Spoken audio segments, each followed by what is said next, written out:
feeling and am I awake? I'm finally free, but what does it mean? I can't remember why I was crying in the first place. What happened to me? Is this happy? Hi, Abby. Hello. Thanks for inviting me to your bedroom. Thank you for coming. It's a beautiful bedroom. I can see that you have instruments up there. Yes, I have my collection over there. What can you tell me what you have? I've got my ukulele, my bass, my flute, my guitar, and my violin. So a true multi-instrumentalist. I love that. Now, do you make music in this bedroom? Yes. A lot. So this is where all the creativity happens. Yeah, pretty much all of it. Yeah. Do you ever go outside of your bedroom to kind of write or compose, or is it kind of just all happening in here? I call them song seeds. Like when I'm just like out and about, I'll like have ideas or like sometimes, especially when I'm driving, I always come up with ideas when I'm driving and I have to like pull over and make a voice memo.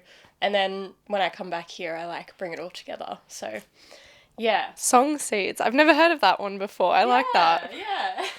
Now, you study at the con. What do you study? I study contemporary music, so that's like songwriting and production and all that kind of stuff, yeah. And would you say as a musician you've kind of found the type of genre of music that you like to perform, or do you still feel like you're kind of discovering what type of sound you are? Still discovering, definitely, because I love so many different genres. I'm like, I can't pick one just yet, or yeah. And people ask me like, oh, what genre do you make? And I don't really have an answer. I'm like, I'm not really sure what it is. Like, yeah, so I don't know.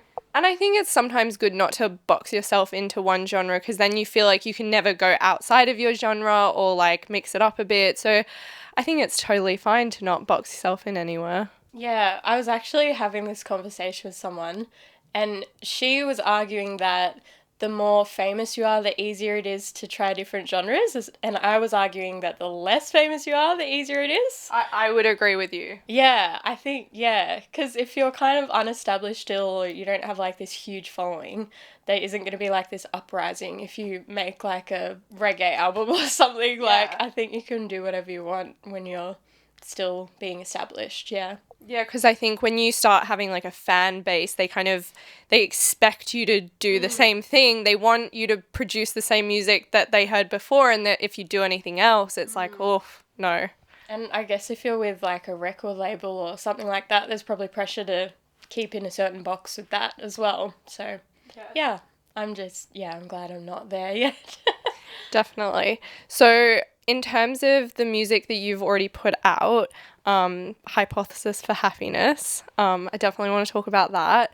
And then your most recent single, Good Mood. So what was it like coming up with your first EP, and what was that journey like? And obviously you went to record it in Nashville. What was that whole experience like? It was pretty surreal, and it kind of just happened out of nowhere. Like, it was, so a family friend is a producer that lives in Nashville, and our other family friend who lives kind of out west a little bit, I was going to do an EP with him, and then he passed away, sadly. And then that's how we kind of got in contact with this other family friend, and we were telling him, like, oh, we're going to record an EP, like, it's such a shame. And then he was like, oh, just come to Nashville and record it with me. We were like, whoa, yeah, wow, that'd be so cool, like, yeah. And then, like, kind of over time, we thought about it more, and we're like, why don't we actually just do it? Like, you know those things when you're like, oh, yeah, that'd be so great, like, sure. And then we're actually like, yeah, let's actually do it. So, yeah, it was very fast, very surreal. It's a whole new world over there, but it's a cool world. I like it. No, the studio that you were recording in looked so beautiful, and, I mean, all the session musicians seemed so lovely. I mean, in terms of a first experience, like, of recording an EP start to finish, it must have been such a good experience, because I can imagine that there are some people who don't have that experience as their first off, you know, because the studio, I would say, is a very intimidating place. Like, especially us, when we're in our bedroom, we feel really safe and it's just us, and we're kind of the entire record label in one room. But then it's like when you get into a studio, you're with a bunch of people and it's like, oh, this is intimidating. Obviously you knew the producer through family and stuff, but did you feel a sense of like, this is kind of intimidating? I think at first there was like a lot of kind of nervous energy, but like all the people that were there were really nice and like really friendly, really encouraging, like saying that they really liked the songs and that they were excited to work on them. And I think I eased into it pretty quickly and got quite comfortable.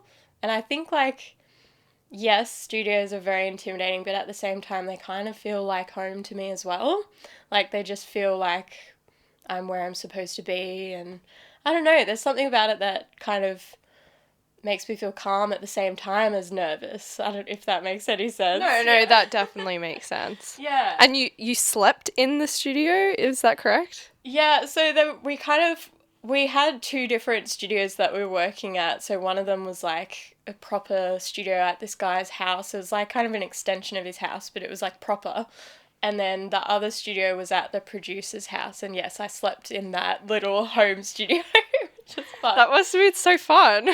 Yeah. I mean, the sofa bed was a bit uncomfortable, but it made up for it, like being amongst the like 40 guitars that he had. So yeah. Yeah, no, that you could just see the range of guitars that, I guess, as a guitarist, you must have just been like, oh, I get to play with so many things.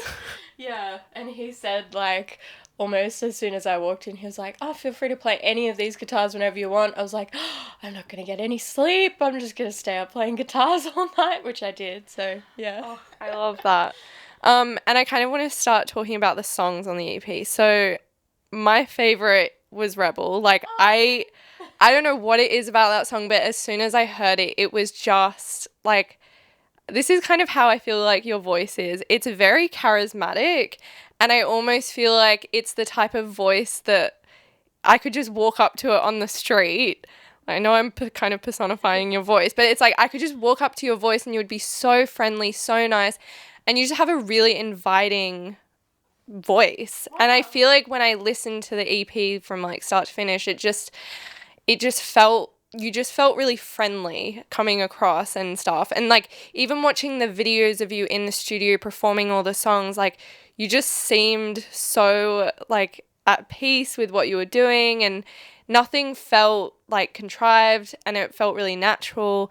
And yeah, I just kind of want you to talk a bit about Rebel, because I just really, where did that idea come from? Like, did you write it years ago? Was it kind of, it happened there? Like, how did it come about? Yeah. Oh, thank you, by the way. That was very nice feedback. Yeah, I wrote it a while before we actually went to Nashville, maybe like a year or two. And it was, I actually wrote it on the bass, which is like one of the only songs where I wrote it on the bass. Yeah. And it was one of those experiences where I was just in like the most intense flow, and like I think I wrote the whole song in like an hour.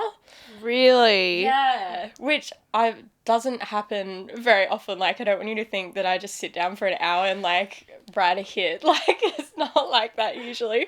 Yeah, I just was in a flow. I knew exactly what I wanted to say, I guess. So yeah, and because I was like really feeling everything at that moment, so it kind of just poured out of me. And yeah, I definitely, that song is very close to my heart. Well, it is a beautiful song. And then I guess with the rest of the songs, were they written like prior to this trip to Nashville, or because did you say that some of it was written while you were there, or was this all written before you went? Yeah, so I sent pretty much every demo I had to the producer beforehand, and then he kind of picked the ones that he thought would suit like an EP produced by him. So they were all written prior, but I think most of them, like 2 or 3 of the songs, the demo was just me doing guitar and vocals. Okay. So then the session musicians kind of wrote all of their parts on the go, which they're insanely talented. It was like crazy to watch. I was just like, what? That's so insane because it sounded so cohesive, like it was all just meant to be. Yeah. They knew exactly what each song needed and they just played it straight up. It was incredible to watch. They're like magicians, I swear. But yeah. Session musicians are a bit like that. Yeah. They definitely are. Yeah, so I wrote all of them prior, but then those like extra instruments were kind of written on the go, so yeah. And were you very sure that all those songs were going to create an EP? Were you like, this is the story that I want to tell? Like, was that really sure to you? Or did you have maybe more songs that you were like, oh no, this needs to be there? Or maybe like you removed songs? Like, how did that process kind of go? Yeah, that's a great question. I think I found it hard to like hand over all that control to the producer, like, because I was kind of thinking, oh, I want to do this song and this song and this song, and these songs kind of go together and these songs. But yeah, I kind of just decided that he would know what's best and like he's creating this opportunity, so he should choose the songs that he's most comfortable with working on. And yeah, and he tended to pick the ones that were less like established production wise. Oh, okay. Because there were plenty of demos where I'd like kind of done all the instruments, done all the parts, and they were like fully realized. But I think for the experience that he kind of had in mind for me, it was important to choose ones that weren't that fully realized yet. Yeah, which made a lot of sense. So yeah, I was surprised at first, but like as we kind of worked on it more and more, I was like, oh, this makes so much sense. Like, good job to Sam for picking those. Yeah. And having that trust in someone to kind of do that for you, it's like any artist feels really attached to their work, and kind of letting that go is really hard to do. Did you find, like, I guess more into that idea, was it hard to like be like, I'm working with someone that's like my stuff? Was that really hard? It was different, yeah, because I'd never really had that before. And like there was some times where it was hard and I like wanted to take a little bit more control, but yeah, I think you just had to put that trust in him and go like, you know, this is where he lives, this is the business that he is in, like he knows best. Like I'm just this Sydney girl, like barely out of my teenage years, like he knows best for this scenario. Yeah. No, for sure. Like, it's obviously... Yeah, no, that's quite bad. Yeah. But you can just let him go a bit if Yeah. that's what he needs to do. Yes. And because I make music in here, I'm like... That must be so frustrating. Yeah, it is very frustrating.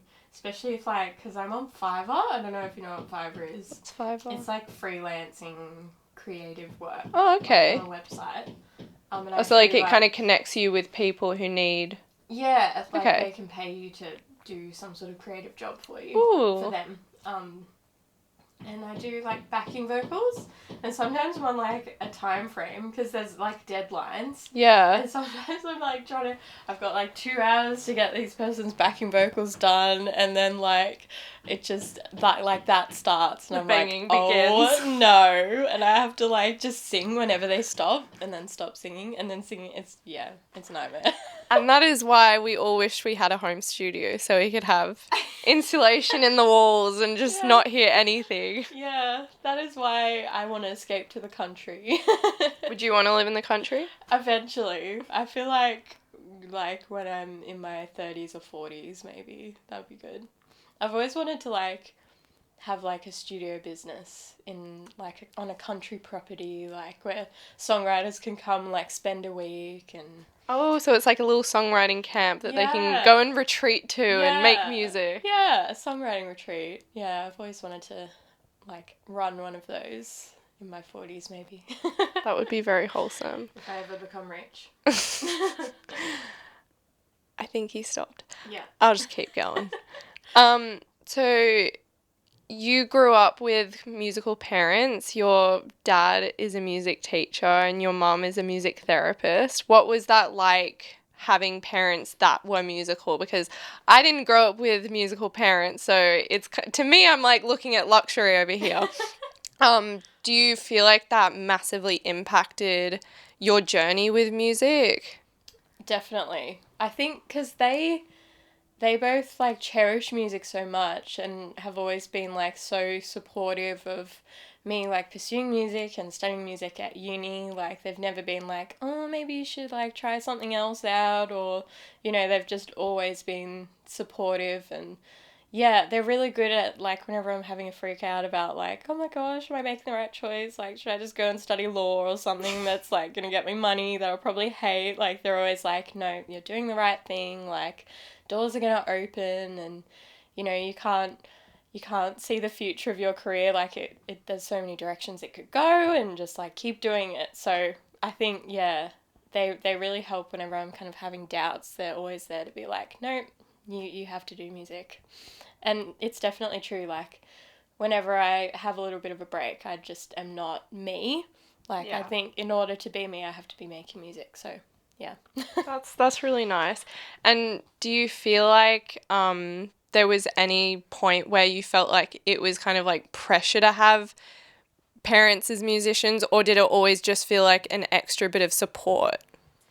Yeah, I don't think it ever felt pressured. I think maybe when I was little, I learnt the violin. That was kind of my first instrument. There were definitely times where I was like, oh, I don't really like this anymore. Like, I kind of want to quit. And my parents like made sure that I kept going. And like ultimately, that was really good that they did, because like I owe so much of who I am as a musician to those years playing violin.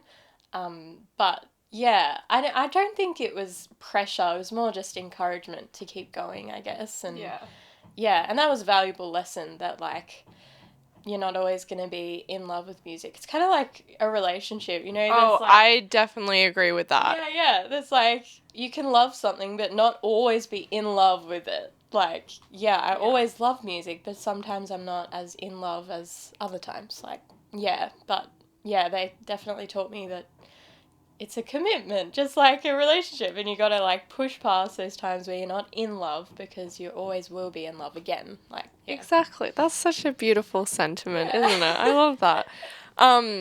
In terms of like the EP again, what was kind of like the most, obviously they're all important songs to you, but what's kind of like the one song where you're like, that's like with me forever? It's like tattooed on my soul. What song is that for you? Oh, it's like a tie between Rebel and Hypothesis, I think. Okay.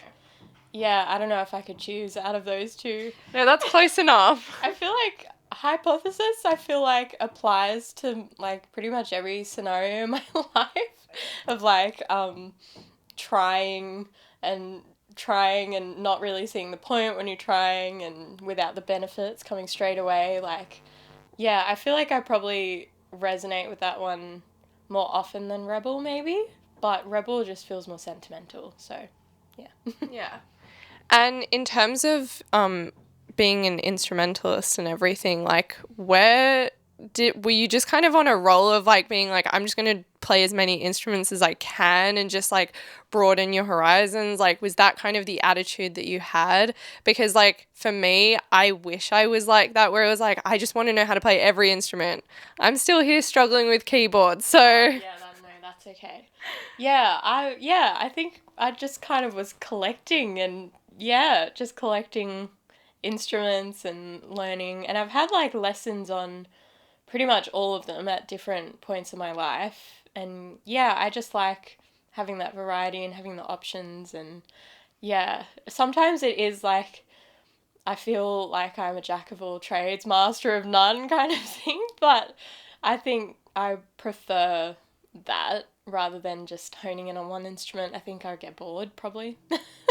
So yeah, and I just like having the options. And yeah, there's definitely more instruments on the list that I would like to add to my collection. And with your singing, did you kind of realize pretty young that you were a singer, or did that come after playing instruments? I was very young when I started singing. Yes, I think I've always been singing. Yeah. Yeah, I think probably I would call myself a singer-songwriter first and then an instrumentalist. Yeah, because I think that's always been the main thing. Yeah, for sure. When I listen to you sing, obviously I get the charisma, but there's something else that I get, and it's like really good articulation. And I may be way off, but have you ever done musical theatre? No. Okay, because I was like, when I was listening to you, I was like, this girl must have done musical theatre because, or maybe you're just like, you've had maybe, I mean, you have a dad who is a music teacher, but not many people are that good at articulation. And like, I understand every word you're saying. I understand exactly what you're talking about. And I think a lot of the time, something that people aren't taught when they're singers is enunciating their words properly. And people kind of, I mean, it is also just like a way of singing, kind of meshing each word into the next. But it's always refreshing listening to someone where it's like, I understand exactly what I just listened to. Whereas like sometimes music just goes over my head and I'm like, wait, what did they just talk about for the last 4 minutes? Yeah. And yeah, I was just kind of curious if you've done musical theatre because that's personally how I learned how to articulate everything. So I was just curious. Right. No, I think like I always get annoyed when I like can't understand the lyrics. So maybe like subconsciously I'm like trying to make sure that people can understand the lyrics. That's really good. Maybe that's it. And I noticed you're also very honest in your lyrics. Like, I never feel like I'm having to try and, like, figure out what you're talking about. Like, obviously, you can have metaphors in your music. I'm not trying to bash anyone for that. But it's kind of, again, it's really nice listening to something that's really obvious and there, and I'm understanding exactly how you're feeling and exactly what you're saying. Is that also a kind of purposeful thing that you want to be really clear about what you're experiencing? Yes, definitely. I think transparency is rewarded ultimately, and I think honesty is really important as an artist because that's what art is really. It's you, like it's putting yourself out there, and I think you either go hard or go home. Like you either put yourself really out there or you don't. Like, I don't know, it just never really seemed like an option to me. It just, it's like, it's a part of my moral compass with creating music, I guess, is like honesty and, because it's therapy as well, like not just for you, but for people listening that are experiencing the same kind of things. I think like there's not much point in creating something that isn't you and isn't real because, music should be real, I think. Interesting. I was having a conversation with someone and we were talking about authenticity, and I kind of had the opinion of, obviously, I really value honesty, but I always think that, like, if an artist wants to maybe, like, exaggerate a little bit or, like, have a bit of, like, fantasy in what they're talking about, there's obviously nothing wrong with that, but do you feel like that almost is not, that authenticity and kind of being honest is, like, hand in hand, that if you kind of go a bit fantasy or make up some stuff, that is almost not being honest with your listeners? I think you can still make something up and it still comes from a place that's real. Yeah. Yeah. Like there's definitely been songs like where I've kind of written about a breakup or something where I've never experienced a breakup, but the place that it comes from and the emotions that I'm talking about are things that I have felt. Yeah, heartbreak. Because Yeah. obviously it doesn't always have to be in the traditional relationship sense. Yeah, exactly. So I think you can tell a story that might not be exactly what happened, but I think it still can come from a place that is real and authentic to you. Yeah. I don't think, I don't know, I don't like when people write a song about something they haven't experienced or they don't really know anything about, unless that's the intent, I think. Bit odd of an intent, but yeah. Yeah, and often I don't really resonate with that music because, I don't know, I can kind of sense that they don't really know what they're singing about, so. Okay, interesting. Yeah. So you're a bit of, not a skeptic, but you're definitely got your ear out for people who are being honest in their lyrics. Yeah, and I think most of the people that I listen to are super honest. Yeah. Can you give some examples of who you listen to? Yes. Hiatus Coyote. Oh, yeah. Yes, she's my favourite. Eliza. I think her former name was Eliza Doolittle. Yeah. Who else am I listening to? Erin Allen Kane. She's a queen. Charlotte Day Wilson. Her voice is really cool. You should definitely check out her voice. I will. Yeah, they're probably my main gals at the moment. Yeah. Okay. And I'm assuming that they're all very honest and very, like, they sound more like traditional kind of singers, like not in the, like, kind of pop top 40 genre. Yeah. I definitely, I have a lot of respect for pop music and those people that are in the top 40. I think it's just a different world though, and I think there's different values in that world. And yeah, it's not that I don't respect that world, it's just I don't feel like that's the world that I want to be in. Yeah, and I feel like when I listen to your music, there's definitely kind of like, I feel a bit of jazz, I feel a bit of gospel, I feel a bit of soul. Like, I feel like all those kind of genres come together and then it's like Abby. Do you kind of feel like the artists that you listen to, kind of you take a bit of all those genres and like put them into your own? Is that how you kind of feel? Yes, yeah, definitely. And because I just love all of that old music too, like you said, gospel and jazz, like they're definitely the roots that I want to have in my music, and then like R&B and soul and all those styles as well. Yeah. Yeah, because I feel like you do have quite a like it's a very mature sound, and I guess again with like mature lyrics of just being really honest, and that is kind of more the old stuff where it's like just like it's so simple but effective, and there's nothing really fake about it because it is just so there and real. What was it in terms of all the songs that you have in the EP? Was there ever a point where you almost found it hard to be honest about something? Like, did you ever write something and think, oh, is that being too real? Or did you never feel like you needed to hold back? There are definitely times where I feel like I'm sharing too much, maybe.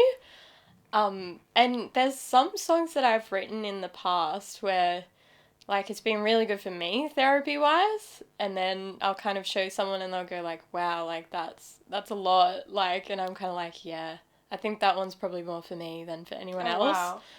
Wow. Yeah, and with the EP, there's one song, Be Here, and that one was a little bit challenging because it was kind of about, like, a very personal thing, like, in a relationship, and my boyfriend, he actually can't listen to the song because it kind of reminds him of that experience, and yeah, so that was challenging, but I think it needed to be put out at the same time. Yeah. That's really interesting you said that. My boyfriend's also a musician, and sometimes he'll write stuff and it's like I'm like, no, like I want to listen to it, and then I'll listen to it and I'll be like, okay, that's kind of real, isn't it?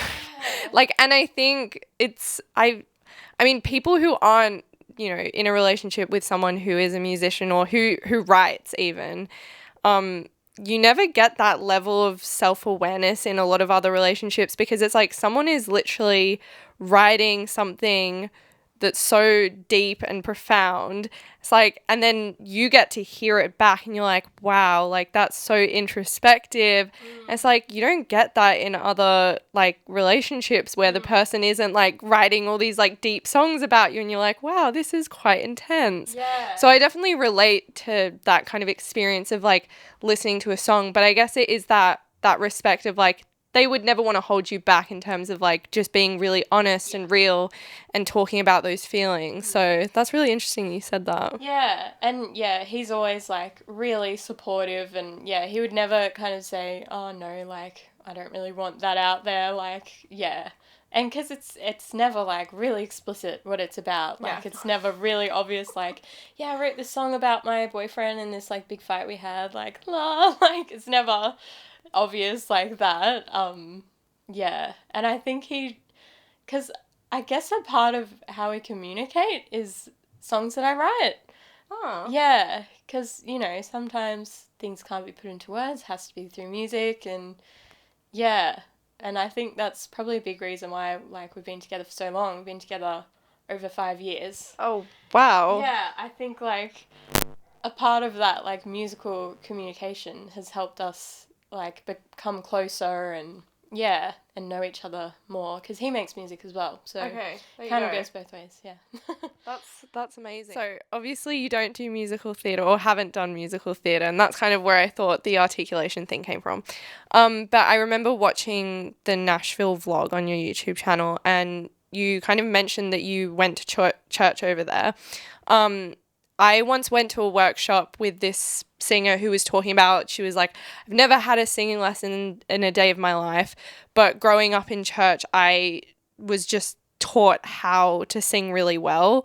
I was wondering if that kind of helped you growing up, if you sang in church at all. I don't know. I'm taking a shot in the dark here, but I was wondering if that actually helped you as a singer in any way. Wow, I've actually never thought about that, but I'm sure it would have.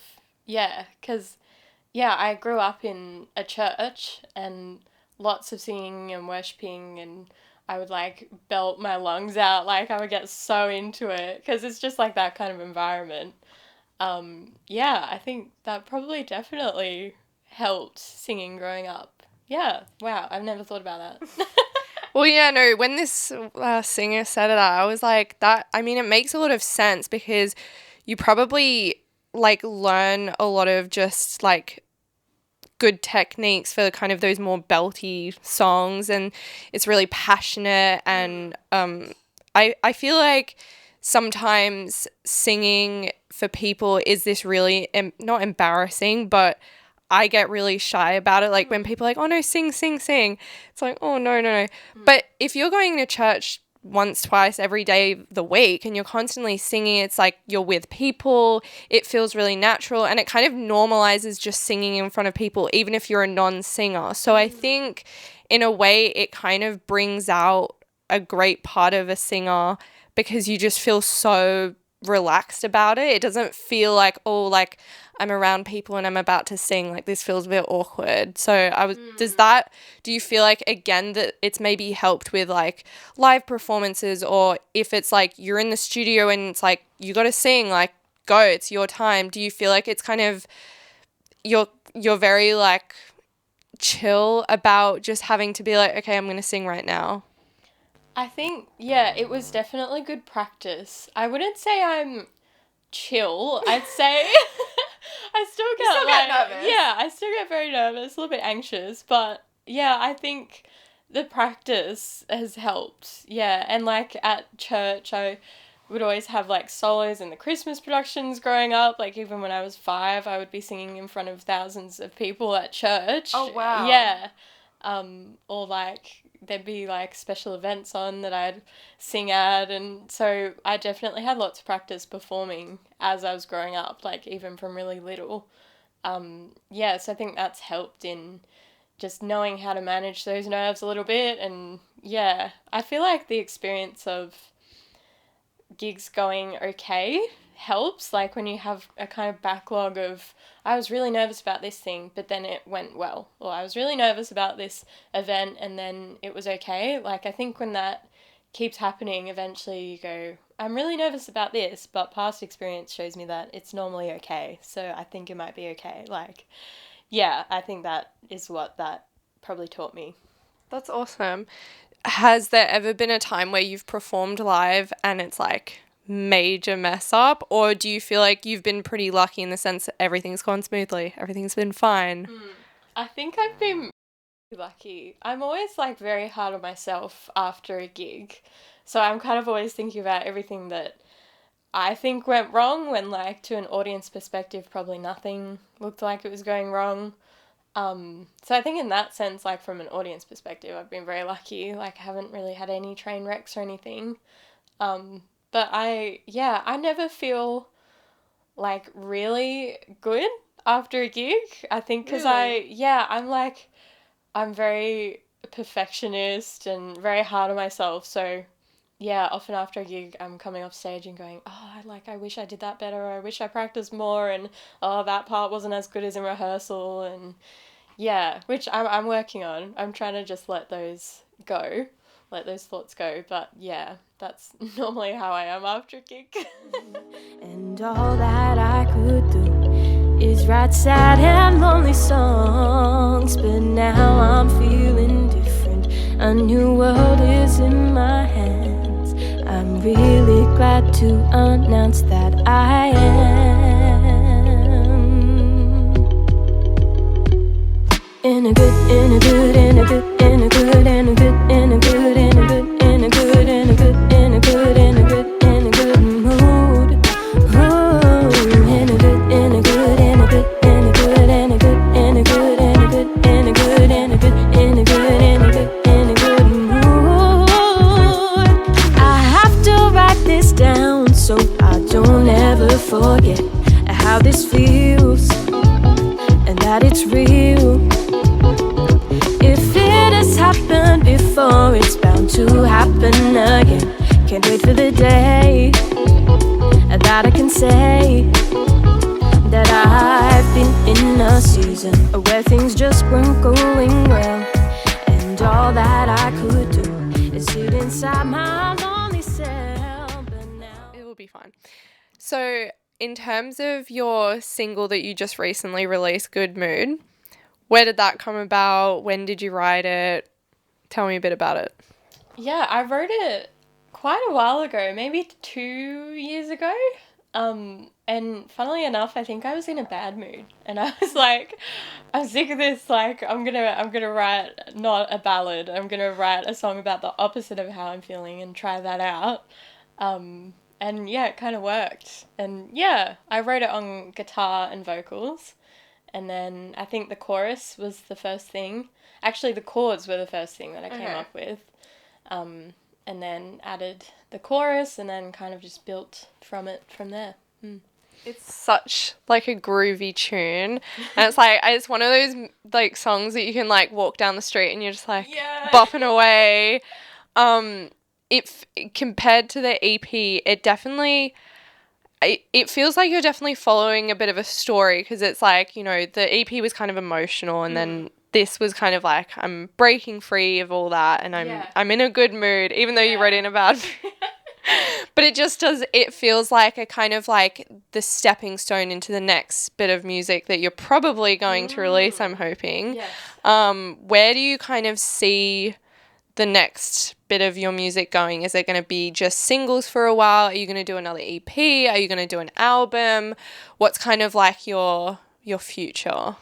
I'm hoping to do an EP Okay. by the end of the year to release nice. an EP. Yes, if everything goes to plan, hopefully. Yes, if life doesn't get too in the way, then yes, an EP by the end of the year. That's the goal. Yeah, I'm not brave enough to do an album yet, just because I feel like you have to have a pretty big following to do an album and actually have those songs heard. Yeah, I feel like for people that are still getting established, like singles and EPs are the way to go. Yeah, but one day I would love to do an album. Yeah. Yeah, no, for sure. I think it's so hard to even. I cannot even imagine sitting down and being like, right, gonna do an album now. It's like that's so much pressure. Yeah, so overwhelming. Yeah. And I think it's a lot easier to kind of create an album when you are established, because like big established, because then it's like, you know, people are gonna like buy it, listen to it, stream it. It's like, whereas like EPs and singles, it's like it's a bit more like digestible for people to listen to, because they're not like so overwhelmed by so much content. In terms of like, do you find that it's still important, like especially with like social media and keeping people engaged, do you find it important to be doing like covers or just like doing gigs even? Or I don't know if do you busk at all, or are you more a gig person? More gigs. I've busked a little bit. Yeah. And I like busking. I should do it more. But yeah, mostly gigs. And yeah, I think you got to keep everyone engaged somehow. Well, it's not keeping everyone engaged, it's just reminding people that you exist, I think. Yeah. Good way of putting it, yeah. Yeah. And, you know, I always have fear that people are going to like unfollow or unsubscribe because they check my page and I haven't posted in months or something. Like, so yeah, you have to keep the ball rolling, unfortunately, because there's, like, I'm not the biggest fan of social media, and there's definitely periods in life where I'm like, the last thing I want to do is like a post, or like, I don't know, like there's just times where I don't really want to be doing social media. But I think when you're a musician and you're trying to get established, you just have to put those reminders out there to people that you're here and you're still working on music, and you know, you're not just, you haven't given up or anything, like you're still doing stuff, like, Yeah, it's such, I mean, you know, so many conversations with people who are, you know, trying to be, you know, big artists. It's like, you don't want to be spending hours on your Instagram. You want to be spending hours on your music. But it's like, today it's kind of like this thing where it's a double-edged sword. It's like, if you don't do it, it's not going to happen. Or maybe it will, and maybe you're just really lucky. But a lot of the time it's like, it's part of the job, especially as like an independent artist. It's like, you've got to promote yourself. You've got to remind people, hey, my single's coming out tomorrow. It's like, no one else is doing that for you. Would you prefer if someone else was doing that for you? Or does that kind of scare you a little bit because you're giving someone else like your image, basically? Because you are the brand, you are the product. You want to give that over to someone else. Like, does that kind of scare you a little bit? Yeah, I am a little bit of a control freak, so I think, like, handing someone my social media would be terrifying. Yeah. And, like, I enjoy, like, making content and, like, making my page look cute, and, like, I sometimes think, like, I could do social media for other people. Like, I could be that person that does that. But I think the part that I don't like is just the pressure of it, and just like, it's hard not to get caught up in the numbers and the comments and the how many followers you have. It's just really hard not to get caught up in that and comparing to other people. And yeah, I think that's the part that I don't like. But I like creating content, making it look pretty. Just the pressure that comes with it, I'm not a fan of. Yeah, no, for sure. It's a lot of pressure. Well, thank you for inviting me into your bedroom. It's been a wonderful experience. Oh, thank you. And it is such a beautiful bedroom. Like, I love it. Got some fairy lights. It's perfect. I think I'm an interior designer in another life. Well, if the music never works out, you know what you're doing. It's not a very secure plan B. Might need a plan C as well.